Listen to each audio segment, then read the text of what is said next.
So we're on our last video of Module 1, Assessing and Evaluating Student Data.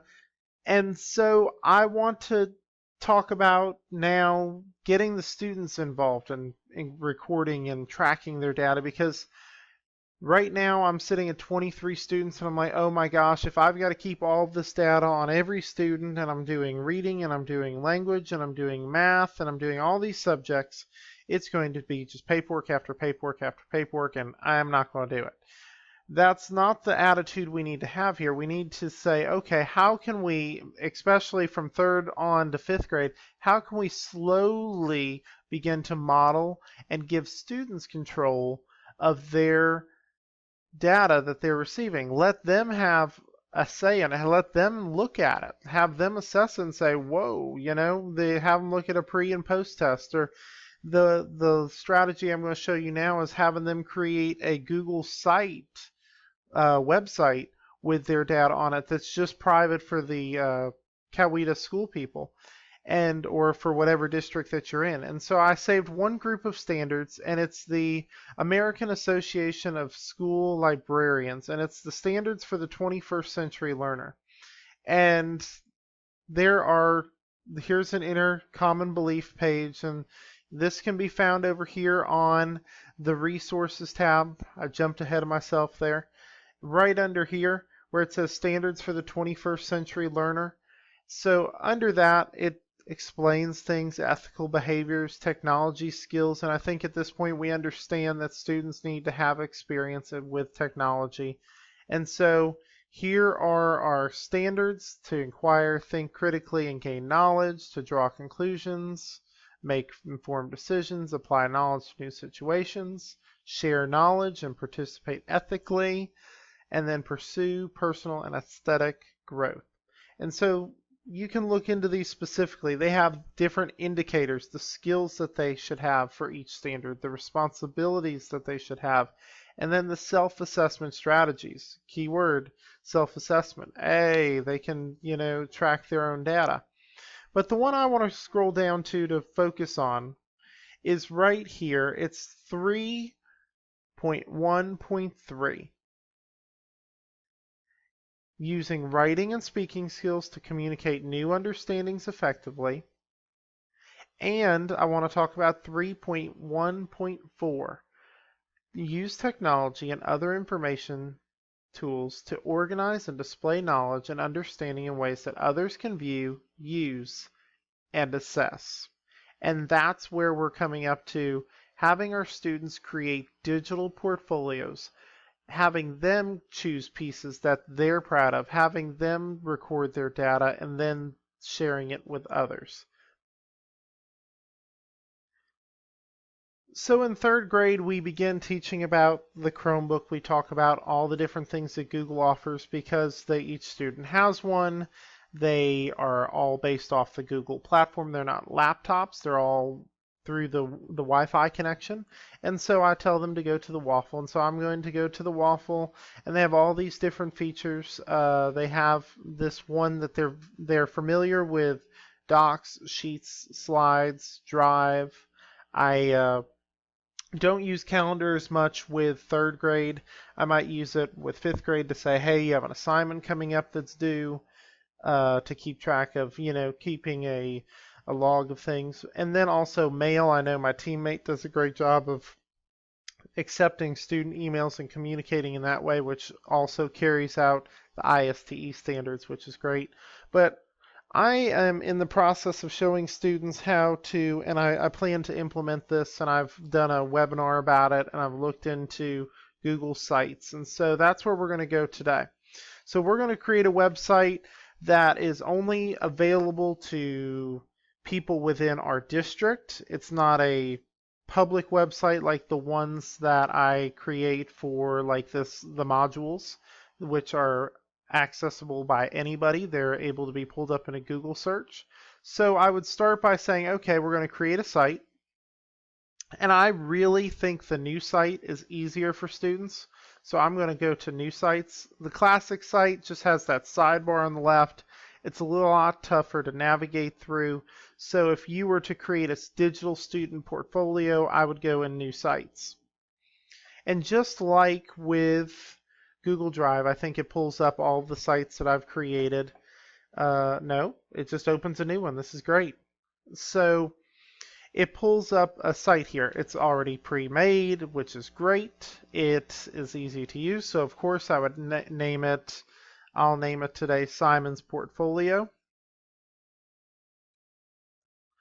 And you can name it My Work. You can come up with whatever title you want.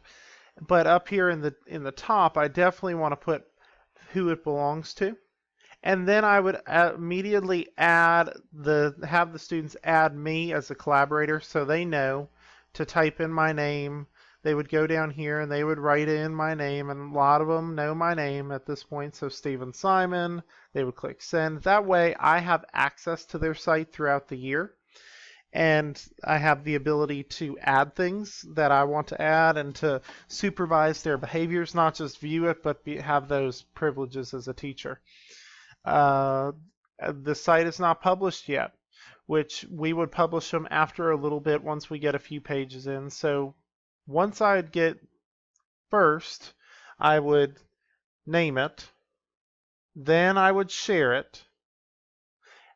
After I share it, I'd want to insert some pages.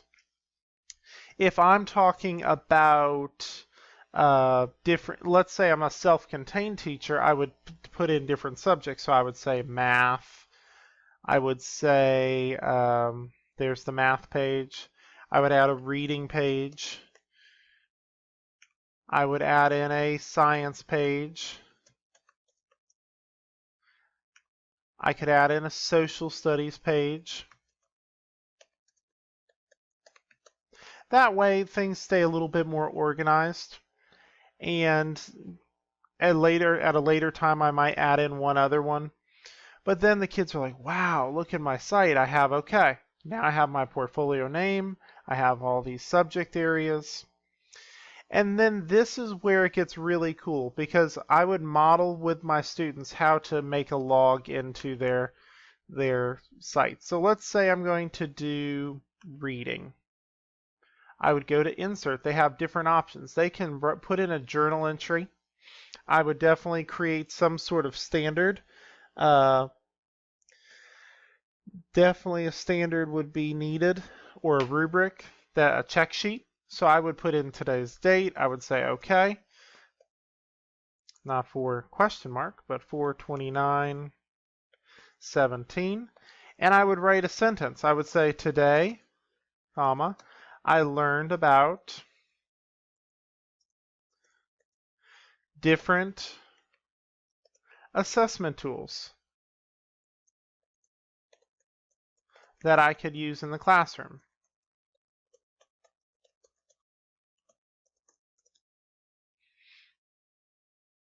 My favorite would be, and finish it off. I would say my favorite would be IXL because I can practice my math facts. And I could insert an image of it if I took a screenshot. I could also put in a link to IXL, or, at this point, just have the students click off. That would be my first one. There's a portfolio. It's an understanding, and a portfolio doesn't have to be complicated. The thing about a portfolio is that we want our students to have a place to, as the standard says, to communicate their understanding, to show what they learned. And so this would be a great way for students to take things to the next level. I think you could create a class through the class website. You can see their learning.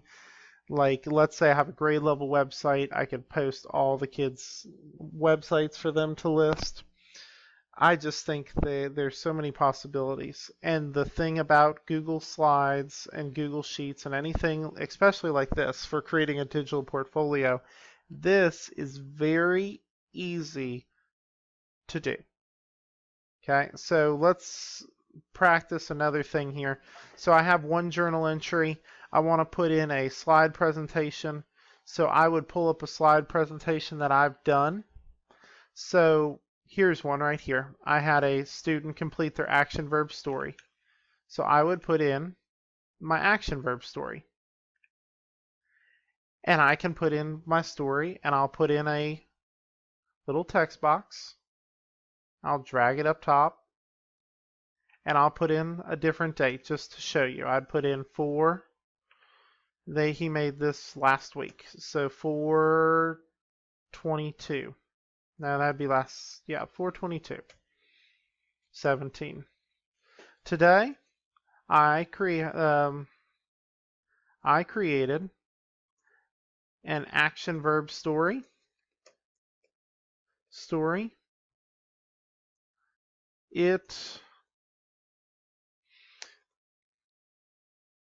It was cool to upload pictures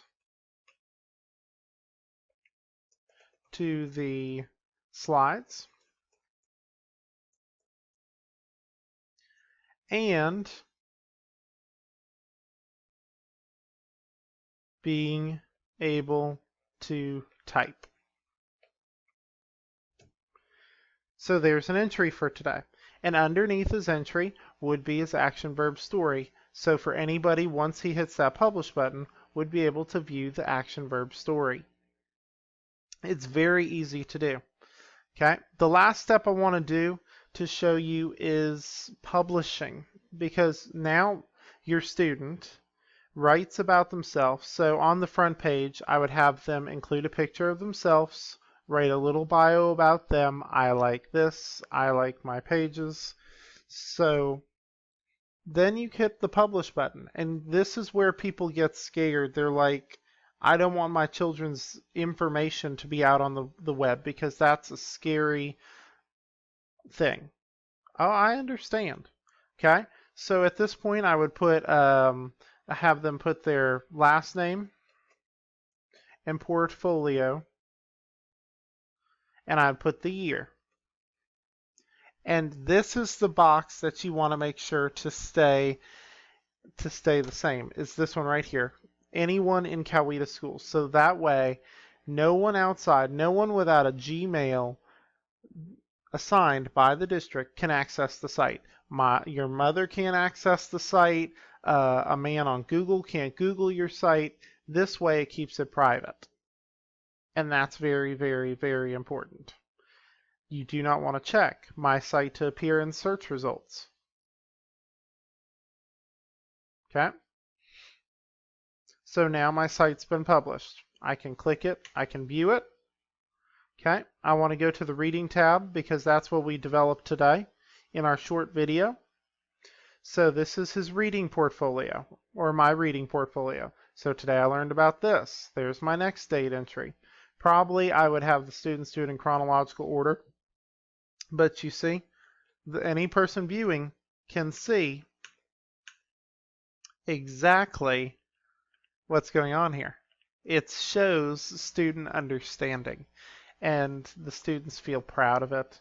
And at the end of the year, they'll sit back and say, okay, I have this great website that shows my learning in 4th grade, or this shows my learning in 5th grade, and they have an actual site. And also, another thing about these sites that I would think about is during a parent conference, say, okay, your student's been working on some information, this is what they could pull up. And even if the student was to join in on that conference, especially older grades, when I taught 5th grade, I would have students get involved in the meetings, have them pull up their portfolio, and share that with their parent. It's something they're proud of, something they're involved in, something that demonstrates their understanding. And it's nothing that you had to do. So, I appreciate you listening. I hope you give me feedback at the end of the module. That's over here. I'll show you on my website under module evaluation. Please give me some feedback. Let me know what works. I would love to know what your thoughts were, and if in the future you join me again, our next module is going to be all about the growth mindset, making sure that you can have your mind focus on the I can versus that's not my thing. So, I look forward to seeing you again.